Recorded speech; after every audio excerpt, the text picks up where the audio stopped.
आजको यस भिडियोमा हामी बीबीएस फर्स्ट इयरको एकाउन्टबाट सबसे लास्ट च्याप्टर यानी कि एनालाइसिस अफ फाइनान्शियल स्टेटमेन्टबाट अघि बढाउनेछौँ। हाम्रो एकाउन्टको सबसे लास्ट च्याप्टर यो एनालाइसिस अफ फाइनान्शियल स्टेटमेन्ट जुन छ यो न्यूमेरिकल क्वेशनको केसमा पनि र थ्योरेटिकल क्वेशनको केसमा पनि बोर्ड एक्जाममा चाहिँ उत्तिकै इम्पोर्टेन्ट छ है। यहाँबाट तपाईले लगभग 10 मार्क्ससम्म क्यारी गर्ने सम्भावना चाहिँ बोकेको छ। पहिला सुरु बुझौँ व्हाट इज फाइनान्शियल स्टेटमेन्ट। जस्तो हाम्रो च्याप्टरको नाम चाहिँ analysis of financial statement. Analysis भने त बुझिहाल्नुहुन्छ एनालाइसिस गर्नु सिम्पली हैन। फाइनान्शियल स्टेटमेन्ट भनेको चाहिँ के हो त भन्दाखेरि यसलाई हामीले एक्सप्लेन गर्दाखेरि financial statements are formal records of financial activities and position of a business person or other entity. कुनै पनि बिजनेस नर्मली बिजनेस अर्गनाइजेसनको भनौँ न कुनै पनि बिजनेस अर्गनाइजेसनको फर्मल रेकर्ड हो। के हो फाइनान्शियल स्टेटमेन्ट भनेको एउटा फर्मल रेकर्ड हो। दे आर फर्मल रेकर्ड जसले चाहिँ के देखाउँछ फाइनान्शियल एक्टिभिटीजहरु देखाउँछ के आर्थिक रूपमा जे भइरहेको छ नि एक्टिभिटीजहरु हो त्यो एक्टिभिटीजहरुको एउटा फर्मल रेकर्ड हो है। र यसले चाहिँ पोजिसन पनि देखाउँछ बिजनेसको के देखाउँछ पोजिसन देखाउँछ। हाम्रो जस्तो बिजनेस छ भने बिजनेसको पोजिसन के कस्तो छ त एन्टिटी छ नि एन्टिटीको पोजिसन के कस्तो छ हो त्यो कुरा चाहिँ फाइनान्शियल स्टेटमेन्टले देखाउँछ। र युजुअली फाइनान्शियल स्टेटमेन्टमा के पर्छन् त भन्दाखेरि एउटा छ ब्यालेन्स सिट। नम्बर 1 मा त ब्यालेन्स सिट है। तपाईले ब्यालेन्स सिट त फाइनल एकाउन्टमा क्लास 11 देखि पढ्दै आउनु भएको छ हैन। ब्यालेन्स सिटलाई हामी नेपालीमा के भन्छौं वास्लात भन्छौं हैन।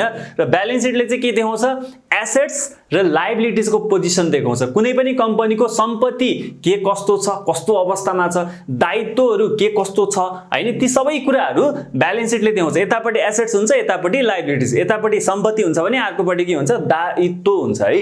अर्को के छ इन्कम स्टेटमेन्ट। इन्कम स्टेटमेन्ट भनेको चाहिँ तपाईको नाफा नोक्सान हिसाब के कम्पनीले कहाँबाट पैसा कमायो कहाँ खर्च गर्यो खुद नाफा कति छ हैन भाइ यो ग्रस प्रॉफिट नेट प्रॉफिट के कति छ भन्ने कुरा चाहिँ इन्कम स्टेटमेन्टले देखाउँछ अथवा प्रॉफिट एन्ड लस एकाउन्टले देखाउँछ है। अर्को छ cash flow statement. Cash flow statement पनि एउटा फाइनान्शियल स्टेटमेन्ट हो। यसले चाहिँ के देखाउँछ भन्दाखेरि क्याशको फ्लो के नगदको प्रवाह देखाउँछ है। जस्तो पैसा कहाँबाट इनफ्लो भयो पैसा आयो कहाँ पैसा खर्च भयो आउटफ्लो भयो हो त्यो क्याशको इनफ्लो र आउटफ्लो देखाउने स्टेटमेन्टलाई चाहिँ हामी युजुअली के भन्छौं क्याश फ्लो स्टेटमेन्ट भन्छौं। र यो तीनटा चाहिँ मेजर है मेजर फाइनान्शियल स्टेटमेन्ट्स हुन्। हामीले भर्खर फाइनान्शियल स्टेटमेन्ट भने के भन्यौ हैन। अब एनालाइसिस अफ फाइनान्शियल स्टेटमेन्ट अथवा what is financial statement analysis भनेर क्वेशनले सोध्छ भने तपाईले अब के भन्न सक्ने हुनुभयो भन्दाखेरि इट इज एन एनालाइसिस। यो फाइनान्शियल स्टेटमेन्ट एनालाइसिस भनेको के हो इट इज एन एनालाइसिस। यो एनालाइसिस नै हो के को एनालाइसिस हो भन्दा which critically examines the relationship between various elements of a financial statement। यो फाइनान्शियल स्टेटमेन्ट हुन्छ नि जस्तो balance sheet income statement cash flow statement हैन हो यहाँ भएको जुन विभिन्न एलिमेन्टहरु छ नि ती एलिमेन्टहरुको रिलेशनशिपलाई के गर्छ यसले एक्जामाइन गर्छ है टेस्ट गर्छ to discover necessary information from them. र यो एनालाइसिस गरिसके पछाडी जस्तो ब्यालेन्स सिटलाई एनालाइसिस गर्यो क्याश फ्लो स्टेटमेन्टलाई एनालाइसिस गर्यो हैन इन्कम स्टेटमेन्टलाई एनालाइसिस गर्यो भने त्यहाँबाट हामीले के इन्फर्मेसन जुन चाहिँ हामीलाई चाहिने इन्फर्मेसन हैन इफेक्टिभ र नेसेसरी इन्फर्मेसनहरु हामीले ग्र्याब गर्न सक्छौं। जब तपाई यो फाइनान्शियल स्टेटमेन्टलाई राम्रो एनालाइसिस गर्न सक्ने हुनुभयो भने नि तपाईले के गर्न सक्नुहुन्छ भने कुनै पनि कम्पनीको टक्क उसको ब्यालेन्स सिट इन्कम स्टेटमेन्ट र अरु यो फाइनान्शियल स्टेटमेन्ट हेरेर त्यो कम्पनी कुन पोजिसनमा छ राम्रो अवस्थामा छ कि नराम्रो अवस्थामा छ कि कम्पनीको नाफा घाटा के कस्तो अवस्थामा रहेको छ लोनहरु कहाँ के तिर्न बाँकी छ उसको ग्रोथ कस्तो हुने सम्भावना छ ती सबै कुराहरु तपाईले डिस्कभर गर्न सक्नुहुन्छ है। भनेपछि यो फाइनान्शियल स्टेटमेन्ट यदि एनालाइसिस गर्न सक्नुभयो भने नि तपाईले इन्टायर एउटा कम्पनीको फाइनान्शियल पोजिसन पत्ता लगाउन सक्नुहुन्छ। यो कम्पनी आर्थिक रूपमा वित्तीय रूपमा कुन अवस्थामा छ त्यो तपाईले पत्ता लगाउन सक्नुहुन्छ। यो जुन यो फाइनान्शियल स्टेटमेन्ट एनालाइसिस अथवा यो एनालाइसिस अफ फाइनान्शियल स्टेटमेन्ट जुन हाम्रो च्याप्टर रहेको छ यहाँ भएको जुन यो न्यूमेरिकल टपिकहरु अथवा न्यूमेरिकल क्वेशनहरु छ नि यो चाहिँ तपाईको रियल लाइफमा पनि उत्तिकै इम्पोर्टेन्ट छ है। तपाई शेयर मार्केटमा अलिकति इन्भल्भ हुन चाहनुहुन्छ भने त्यसमा पनि तपाईलाई फन्डामेन्टल एनालाइसिस गर्नको लागि यही कुराहरु नै तपाईले चाहिने हो है। जस्तो यहाँ पढेको कुराहरु नै तपाईले कम्पनी राम्रो छ नराम्रो छ लगानी गर्न योग्य छ कि के कस्तो छ तपाईले आफैले पत्ता लगाउन सक्नुहुन्छ। युजुअली एक्जाममा चाहिँ के हुन्छ भने यो च्याप्टरबाट थ्योरी क्वेशन सोध्दाखेरि चाहिँ तपाईलाई फाइनान्शियल स्टेटमेन्टको अब्जेक्टिभ्स हैन what are the objectives of financial statement analysis भनेर सोध्न सक्छ अथवा यसको इम्पोर्टेन्स अथवा नीड के हो भनेर सोध्न सक्छ। What is the need of analysis of financial statement अथवा why do we need analysis of financial statement यसको इम्पोर्टेन्स के हो भनेर सोध्न सक्ने भो। अर्को भनेको मोस्ट अफ द टाइम तपाईलाई लिमिटेसन एकदम इम्पोर्टेन्ट छ लिमिटेसन पनि सोधिरहेको हुन्छ है। तपाईलाई फाइनान्शियल स्टेटमेन्ट एनालाइसिसको लिमिटेसनहरू के कस्ता छन् ती कुराहरू तपाईलाई सोध्न सक्छ। अब हामी के गर्छौं वन बाइ वन, पहिला अब्जेक्टिभ्स, त्यसपछि इम्पोर्टेन्स, त्यसपछि लिमिटेसन पढिहाल्नेछौँ। पहिला सुरु जाउँ objectives. What are the objectives of analysis of financial statement? Objectives उद्देश्य के हो त? के उद्देश्य छ त यो एनालाइसिस गर्नुमा अथवा फाइनान्शियल स्टेटमेन्टको एनालाइसिस गर्छौं नि यसको उद्देश्य? जस्तो हामीले फाइनान्शियल कुनै पनि कम्पनीको एउटा फाइनान्शियल स्टेटमेन्ट, त्यहाँको ब्यालेन्स सिट, त्यहाँको इन्कम स्टेटमेन्ट, त्यहाँको क्याश फ्लो स्टेटमेन्टहरू हामीले एनालाइसिस गर्दैछौँ भने त्यसको उद्देश्य चाहिँ के हो त भन्दाखेरि पहिला सुरु टु एसेस पास्ट इन्फर्मेसन। जस्तो हामीले आर्थिक वर्ष 2076-77 को हामीले ब्यालेन्स सिट हेर्दैछौँ, इन्कम स्टेटमेन्ट हेर्दैछौँ भने त्यहाँबाट हामीले के गर्छौँ त्यो 2076-77 को आर्थिक वर्षमा कम्पनीको इन्फर्मेसन यस्तो यस्तो थियो, कम्पनीले यतिको नाफा गरेको थियो, कम्पनीको एसेट्स यस्तो थियो, फिक्स एसेट्स यो थियो, करेन्ट एसेट्स यो थियो हैन, उसको पोजिसन यो थियो भनेर हामीले पत्ता लगाउँछौँ नि त। भनेपछि पास्ट इन्फर्मेसन विगतमा बितिसकेको भइसकेको इन्फर्मेसन हामीले प्राप्त गर्न सक्छौँ। जस्तो आजभन्दा 10 वर्ष अगाडिको हामीले उनीहरूको फाइनान्शियल स्टेटमेन्ट केलाएर एनालाइसिस गर्यो भने 10 वर्ष अगाडि के थियो, यो कम्पनी कुन अवस्थामा थियो भनेर हामीले पत्ता लगाउन सक्छौँ हो। भनेपछि टु एसेस पास्ट इन्फर्मेसन बितिसकेको विगतको इन्फर्मेसन हामीले प्राप्त गर्न सक्छौँ। एउटा उद्देश्य त्यो हुन सक्छ। अर्को के छ to assess current position. Current भनेको आजको अहिलेको वर्तमान अवस्थामा कम्पनीको पोजिसन के छ त्यो पनि पत्ता लगाउन सक्छौँ है। एउटा उद्देश्य के हुन सक्छ पास्टको इन्फर्मेसन पत्ता लगाउने, एउटा के हुन सक्छ करेन्ट अहिलेको वर्तमान अवस्थामा चाहिँ कम्पनीको पोजिसन के छ त्यो पत्ता लगाउन सक्छौँ है। र अर्को के छ टु प्रिडिक्ट। अब भविष्यमा के हुन्छ भन्ने त ठ्याक्कै कसैलाई थाहा छैन। आज राम्रो छ भन्दैमा भविष्यमा पनि राम्रो हुन्छ भन्ने त छैन नि हैन। भविष्यमा हामीले के गर्ने ठ्याक्कै यो हुन्छ भनेर भन्न सक्दैनौँ, जस्ट प्रिडिक्ट गर्न सक्छौँ कि अनुमान लगाउन सक्छौँ अथवा यो हुन सक्छ है सम्भावना देखाउँछौँ के। भनेपछि to predict growth and profitability. जस्तो विगतमा कम्पनीको पर्फर्मेन्स यस्तो थियो, यो वर्ष कम्पनीको पर्फर्मेन्स यस्तो छ भनेपछि कम्पनीको बिजनेस ग्रोथ यस्तो छ भनेपछि अब आउँदो 5 वर्षमा कम्पनीको पोजिसन यहाँ हुन्छ है, कम्पनी यतिको ग्रोथ गर्छ भनेर प्रिडिक्ट गर्न सक्छौँ नि त, भविष्यवाणी गर्न सक्छौँ नि त। अब त्यो हुन्छ हुँदैन त्यो आफ्नो ठाउँमा छ, एटलिस्ट हामीले के गर्न सक्छौँ प्रिडिक्ट गर्न सक्छौँ कि कम्पनी यो अवस्थामा पुग्न सक्छ, कम्पनीको नाफा यो अवस्थामा हुन सक्छ भनेर त्यो हामीले पत्ता लगाउन सक्छौँ अथवा प्रिडिक्ट गर्न सक्छौँ भनौँ न। प्रिडिक्ट गर्ने है भनेपछि यो भनेको भूतकालसँग सम्बन्धित भयो, यो भनेको वर्तमानकाल, यो भनेको भविष्यकालसँग सम्बन्धित भयो। अर्को छ टु प्रिडिक्ट अफ ब्याङ्क्रप्सी अथवा फेलर हैन, कम्पनी फेलर हुँदैछ कि डुब्दैछ कि टाट पल्टिँदैछ कि त्यो कुरा पनि हामीले प्रिडिक्ट गर्न सक्छौँ। जस्तो एउटा कम्पनी छ, कम्पनीको लोन बढिरहेछ, यतापट्टि इन्ट्रेस्ट ड्यू हुन्छ नि, इन्ट्रेस्ट बढिरहेको देखेका छौँ अनि कम्पनीको यता बिजनेस घटिरहेको छ, लसमा गइरहेको छ भनेपछि कम्पनी ब्याङ्क्रप्सी हुने हो कि ब्याङ्कले भोलि लिलामी पो गरिदिने हो कि लिक्विडेसनमा जान्छ कि कम्पनी हो, त्यो कुराहरू हामीले प्रिडिक्ट गर्न सक्छौँ है। जस्तो लोन छ, ब्याज बढिरहेको छ, यता कम्पनीको बिजनेस घटै छ, लसमा गएको छ भने चाहिँ हामीले त्यो फाइनान्शियल स्टेटमेन्टहरू हुन्छ नि, जस्तो उसको ब्यालेन्स सिटबाट हामीले उसको लोन पत्ता लगाउन सक्छौँ। लाइबिलिटिजमा हेऱ्यो भने यसको यति यति लोन रहेछ हैन, अनि यहाँबाट हामीले यदि ब्याजहरू तिर्न बाँकी छ, इन्ट्रेस्ट ड्यू के कति छ त्यो हेर्न सक्छौँ।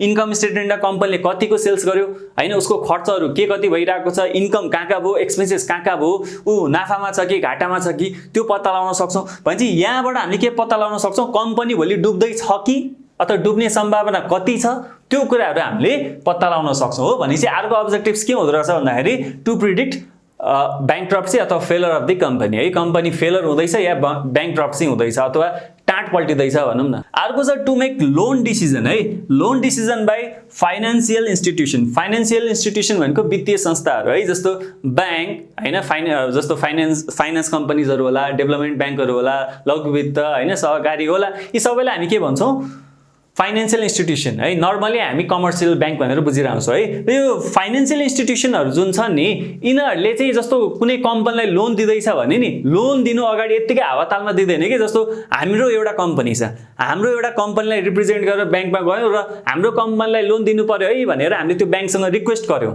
हैन। अब ब्याङ्कले यत्तिकै हावातालमा लोन दिँदैन कि, ब्याङ्कले पहिला सुरु के गर्छ त्यो कम्पनीको फाइनान्शियल पोजिसनहरू हेर्छ क्या। यो जुन फाइनान्शियल स्टेटमेन्टहरू छ नि त्यसलाई के लाउँछ पाउँछ भनेपछि ब्याङ्कहरूले यो कम्पनीलाई लोन दिने कि नदिने त भनेर त्यो चेक गर्न अथवा त्यो डिसिजन लिनको लागि भए पनि उनीहरूले के गर्छन् फाइनान्शियल स्टेटमेन्टको एनालाइसिस गर्छन्। जस्तो यो कम्पनी आयो, यो कम्पनीलाई लोन दिने कि नदिने भन्दाखेरि कम्पनीको फाइनान्शियल पोजिसन स्ट्रङ छ भने दिने, नत्र नदिने, अथवा यति बजेटसम्म यो कम्पनीलाई दिन सकिन्छ भनेर उनीहरूले एनालाइसिस गर्छन्। भनेपछि यो फाइनान्शियल इन्स्टिट्युसनले लोनको बारेमा डिसिजन गर्दा लोन दिने कि नदिने कि हैन हो यस्ता कुराहरूको डिसिजन लिँदाखेरि चाहिँ लोन म्यानेजर्सहरूले स्पेशली यो फाइनान्शियल स्टेटमेन्टलाई केलाउने गर्दछन्। अर्को उद्देश्य के हुन्छ? To simplify the information. अब कम्पनीको इन्फर्मेसन कहाँबाट पत्ता लगाउने त भन्दाखेरि यो फाइनान्शियल स्टेटमेन्टबाट पत्ता लगाउने हो। भनेपछि कम्पनीसँग रिलेटेड इन्फर्मेसन, कम्पनीको नाफा हैन, कम्पनी कतिको घाटा खाइरहेको छ, उसको लोन के कति छ, दायित्वहरू के कति छन्, सम्पत्तिहरू के कस्ता छन्, ती सबै कुराहरू, त्यो सबै इन्फर्मेसनहरूलाई चाहिँ केलाउनको लागि के चाहिन्छ? फाइनान्शियल स्टेटमेन्ट चाहिन्छ र तीबाट नै हामीले त्यो इन्फर्मेसन ग्र्याब गर्ने हो। अब जो इम्पोर्टेन्स अथवा निड हैन, यसको निड अथवा यसको इम्पोर्टेन्स के छ भन्दाखेरि प्लानिङ एन्ड डिसिजन मेकिङ। ल अब कम्पनीले केही प्लान गर्दैछ अथवा केही डिसिजन लिनु छ भने उसले के गर्छ? आफ्नो अहिलेको फाइनान्शियल स्टेटमेन्टहरूलाई एनालाइसिस गर्छ कि हाम्रो कम्पनी कुन पोजिसनमा छ भन्ने कुरा त थाहा हुनु पर्यो नि। जस्तो हाम्रो कम्पनीमा हामीले के डिसिजन गर्नु छ, डिसिजन लिनु छ हो, के प्लानिङ गर्नु छ भने पहिला सुरु त कम्पनीको अहिलेको पोजिसन के छ, हाम्रो ग्रोथहरूको हुने सम्भावना के कस्ता छन्, त्यो कुराहरू सबै एनालाइसिस गर्नु पर्यो नि त। भनेपछि पहिला सुरु फाइनान्शियल स्टेटमेन्ट एनालाइसिस गरिसके पछाडि कम्पनीले के गर्छ? प्लानिङ गर्छ अनि बल्ल डिसिजन मेकिङ, डिसिजन लिन्छ। अर्को छ इम्पोर्टेन्स पर्फर्मेन्स इभ्यालुएसन। कम्पनीले कस्तो पर्फर्मेन्स गर्यो त? जस्तो एउटा तपाईँ स्टुडेन्ट हुनुहुन्छ भने तपाईँको पर्फर्मेन्स कसरी हेरिन्छ? रिजल्टबाट हेरिन्छ नि हैन। तपाईँको एकाउन्टमा यति आयो, इकोनोमिक्समा यो आयो हैन, बिजनेस स्ट्याटिस्टिक्समा यो आयो हैन, इङ्ग्लिस बिजनेस इङ्ग्लिसमा यो आयो भनेर तपाईँको पर्फर्मेन्स कसरी नापिन्छ? तपाईँको रिजल्टबाट नापिन्छ नि। हो त्यस्तै कम्पनीको पर्फर्मेन्स कहाँबाट नाप्ने त भन्दाखेरि फाइनान्शियल स्टेटमेन्टबाट नापिन्छ है। उसको ब्यालेन्स सिट, उसको इन्कम स्टेटमेन्ट, उसको क्यास फ्लो स्टेटमेन्ट हो, यस्ता स्टेटमेन्टहरूबाट फाइनान्शियल रेकर्डबाट हामीले कम्पनीको इभ्यालुएसन गर्छौँ है, पर्फर्मेन्सको इभ्यालुएसन गर्छौँ। अर्को इम्पोर्टेन्स के छ? Basis for tax calculation. अब कम्पनीले कति ट्याक्स तिर्ने त? ट्याक्स तिर्ने भनेको युजली नाफाबाट हो हैन। अब नाफा नोक्सान के कति भइरहेको छ हामीले नर्मल्ली इन्कम स्टेटमेन्टबाट स्वतः देख्छौँ। कम्पनीले कति नाफा कमायो, कति नोक्सान गर्यो, त्यो कुराहरू हामीले इन्कम स्टेटमेन्टबाट देख्छौँ। भनेपछि यहाँ यो फाइनान्शियल स्टेटमेन्टबाट हामीले के पत्ता लगाउँछौँ? कम्पनीले कतिको ट्याक्स तिर्नुपर्ने छ, ट्याक्स क्यालकुलेसन यीबाटै गरिन्छ। अर्को छ diagnosis of managerial and operating problems. जस्तो डायग्नोसिस भनेको पत्ता लगाउनु हो कि हैन, जस्तो रोगहरू डायग्नोसिस गर्छन् भन्छ नि हैन, डायग्नोस गर्नको लागि टेस्ट गर्छ नि, हो त्यस्तै डायग्नोसिस भनेको पत्ता लगाउनुहरू बुझ्नुहोस् है। जस्तो म्यानेजरियल प्रब्लम्सहरू के छन्, अपरेटिङ प्रब्लमहरू के छन्, हाम्रो सेल्सहरू घटिरहेको छ कि हाम्रो एक्सपेन्सेसहरू बढिरहेको छन् कि हैन, म्यानेजरियल लेभलबाट के डिसिजन हुँदाखेरि के इरर्सहरू भइरहेको छ कि, त्यस्ता कुराहरू पत्ता लगाउनको लागि पनि फाइनान्शियल स्टेटमेन्टको एनालाइसिस जरुरी छ है। अर्को के छ भने helps to the bankers for credit decision. अहिले हामीले भनिसक्यौँ नि फाइनान्शियल इन्स्टिट्युसनहरूले जस्तो लोन दिनको लागि हैन पहिला सुरु कम्पनीको फाइनान्शियल स्टेटमेन्ट हेर्छ अनि बल्ल लोनको डिसिजन गर्छ नि, हो त्यस्तै ब्याङ्कहरूले क्रेडिट डिसिजन लिनको लागि चाहिँ यो फाइनान्शियल स्टेटमेन्ट एनालाइसिस गर्ने हुन् है। र लास्टमा छ बेसिस अफ कन्ट्रोलिङ। अब केही प्रब्लम छ, केही मिस्टेक छ, केही सुधार गर्नुपर्ने छ भने कम्पनीले के गर्नु पर्यो? कन्ट्रोल गर्नु पर्यो नि। अब त्यो प्रब्लमहरू के छन्, के कस्ता कुराहरू कन्ट्रोल गर्नुपर्ने छ, हो त्यस्ता कुराहरू त यही फाइनान्शियल स्टेटमेन्ट एनालाइसिस गरेपछि थाहा हुन्छ। जस्तो कम्पनीको सेल्स घटिरहेछ भने सेल्स घटेको कुरा कहाँबाट थाहा हुन्छ भन्दाखेरि उयो इन्कम स्टेटमेन्टबाट थाहा हुन्छ कि हैन। अनि कम्पनीको केही एक्सपेन्सेसहरू बढिरहेको छ, लोनहरू बढिरहेको छ अथवा के कुराहरू भइरहेको छ, त्यहाँ इस्युहरू के छ, ती इस्युहरू चाहिँ फाइनान्शियल स्टेटमेन्टबाट पत्ता लगाउन सकिन्छ। अनि त्यही इस्युजहरूलाई कन्ट्रोल गर्ने आधार नै के हो? फाइनान्शियल स्टेटमेन्ट एनालाइसिस हो। अर्को छ लिमिटेसन है। लिमिटेसनको कुरा गर्दाखेरि एक्जाम पोइन्ट अफ भ्यूको कुरा गर्ने हो भने लिमिटेसन एकदम इम्पोर्टेन्ट छ यी मध्ये। अब्जेक्टिभ्स इम्पोर्टेन्स र लिमिटेसनमा सबसे बढी चाहिँ लिमिटेसनलाई अलिकति प्राथमिकतामा राख्नु होला। हुन त सबै इम्पोर्टेन्ट छ, अलि बढी यो छ है। फाइनान्शियल स्टेटमेन्ट एनालाइसिसको पनि आफ्नो एउटा के छ लिमिटेसनहरू छ है। अब लिमिटेसन के छ भन्दाखेरि it ignores qualitative aspect of business. अब बिजनेसको दुईटा एस्पेक्ट हुन्छ कि, एउटा क्वालिटेटिभ अर्को क्वान्टिटेटिभ है। क्वान्टिटेटिभ भनेको नम्बरमा देखिने है, सेल्स यतिको भयो हैन, एक्सपेन्सेस यतिको भयो, नेट प्रॉफिट 1 लाख 2 लाख 3 लाख 1 करोड 2 करोड कति भयो हैन, हो यस्ता नम्बरहरू देखाइन्छ भने त्यो नम्बरलाई हामी के भन्छौँ? क्वान्टिटेटिभ एस्पेक्ट, क्वान्टिटी क्या, त्यो नम्बरमा देखिने हिसाब हुन्छ नि त्यसलाई हामी के भन्छौँ? क्वान्टिटेटिभ भन्छौँ हैन। र जुन चाहिँ देखिँदैन नि, नम्बरमा देखिँदैन जस्ट अनुभव मात्रै गर्न सकिन्छ भने त्यसलाई के भन्छ क्वालिटेटिभ भन्न सक्छौँ। फर एक्जाम्पल है कम्पनीले त्यति नाफा कमायो भने त्यो क्वान्टिटेटिभ भइदियो हैन, रुपिजमा आउँछ नम्बरमा आउँछ नि त्यो क्वान्टिटेटिभ हुन्छ।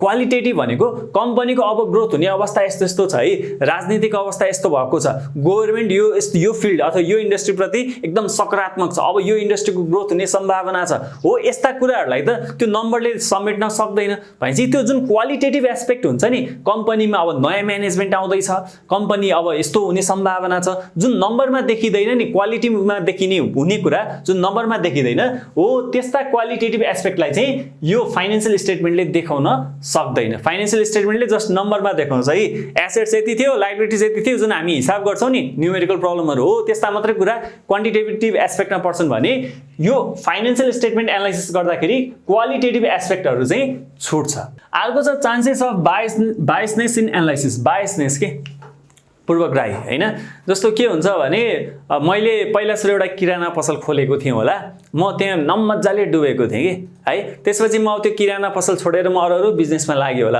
अब मलाई सदैवभरि एउटा चान्सेस के हुन्छ भने साइकोलोजिकल एस्पेक्ट के हुन्छ भने यो किराना पसलबाट कहिले पनि नाफा हुँदैन, यो खत्तम हो, यहाँबाट नाफा हुँदैन है, यहाँबाट घाटा हुने सम्भावना बढी छ भन्ने मान्छेहरूलाई त्यो कुरा चाहिँ उनीहरूको साइकोलोजिकली के हुन्छ, उनीहरूलाई एट्याक गरिरहेको हुन्छ कि हो। यस्तै यो एनालाइसिस गर्दाखेरि पनि कहिलेकाहीँ बायसनेस भयो, जसले एनालाइसिस गरिरहेको छ नि त्यो एनालाइसिस गर्ने व्यक्ति पहिले त्यो कम्पनी प्रति अथवा त्यो स्टेटमेन्टहरू प्रति अथवा त्यो रेकर्डहरू प्रति पहिले बायस भएको छ भने त्यहाँ त्यसले सही रिजल्ट नदिन पनि सक्छ। जस्तै एनालाइसिस गर्दाखेरि अलिकति नराम्रो विचार अथवा ओहो नराम्रो भयो नि ओहो धेरै राम्रो हो, त्यस्ता खालका पूर्वग्राही सोचहरू छ भने त्यसले पनि यहाँ असर गर्न सक्छ। अर्को छ इट डायग्नोज द प्रब्लम। यसले के गर्छ, प्रब्लमलाई पत्ता लगाउँछ, डायग्नोज गर्छ हैन, के प्रब्लम छ पत्ता लगाइदिन्छ हैन, ओहो सेल्स घटिरहेको छ कि यो भइरहेको छ कि इन्ट्रेस्ट बढी तिर्नु परेको छ कि हैन, क्यास बेलैमा उठाउन सकेको छैन, क्यास धेरै बाहिर गइरहेको छ, इन्फ्लो कम भइरहेको छ हो, यस्ता प्रब्लमहरू पत्ता लगाइदिन्छ। कम्पनीको के प्रब्लम छ, के इस्यु छ पत्ता लगाउन सकिन्छ, but not suggest the solution. तर त्यसको लागि के सोलुसन हो त, त्यो सोलुसन चाहिँ सजेस्ट गर्न सक्दैन। प्रब्लम चाहिँ पत्ता लगाइदिन्छ हैन, तर त्यो प्रब्लमको सोलुसन के हो, सोलुसन यसले दिन सक्दैन। यो फाइनेन्शियल स्टेटमेन्ट एनालाइसिस गरिसके पछाडि जस्ट प्रब्लमहरु चाहिँ पत्ता लाग्यो, त्यसको एक्ज्याक्ट सोलुसन के हो त्यो सोलुसन चाहिँ यो एनालाइसिसले दिदैन भने चाहिँ यो एउटा के हो, यसको लिमिटेसन हुन गयो है। अर्को के छ, problems of adjusting the effect of price level changes. अब प्राइस लेभल चेन्जेस के तपाईको के हुन्छ भने वैशाख 1 गते जस्तो 1 लाख रुपैयाँको जति भ्यालु थियो नि त्यही वर्ष चैतको 31 मा 1 लाखको भ्यालु त्यति नहुन सक्छ।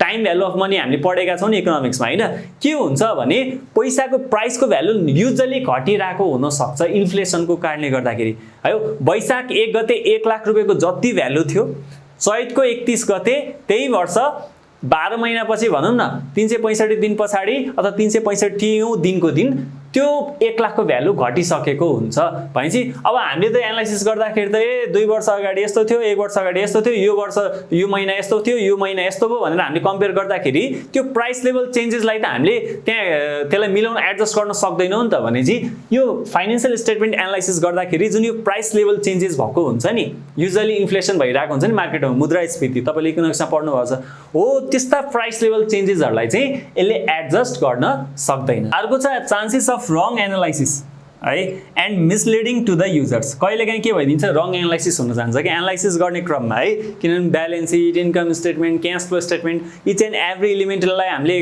के गर्नुपर्छ, एनालाइसिस गर्नुपर्ने हुन्छ। अनि एनालाइसिस गर्दा नि त्यहाँ धेरै एलिमेन्ट हुन्छ, एउटा एलिमेन्ट अर्को एलिमेन्ट, एउटा एलिमेन्टलाई अलिकति धेरै वेट दियो अर्को एलिमेन्टलाई थोरै वेट दियो भने त्यो बेला रङ एनालाइसिस हुन सक्छ। कसलाई कतिको वेट दिने, कसलाई बढी प्राथमिकतामा राख्ने हो, त्यस्ता इस्युहरू यहाँ आउँछ है। यो फाइनान्शियल स्टेटमेन्ट एनालाइसिसमा चाहिँ यस्ता इस्युजहरू आउँछन् हैन।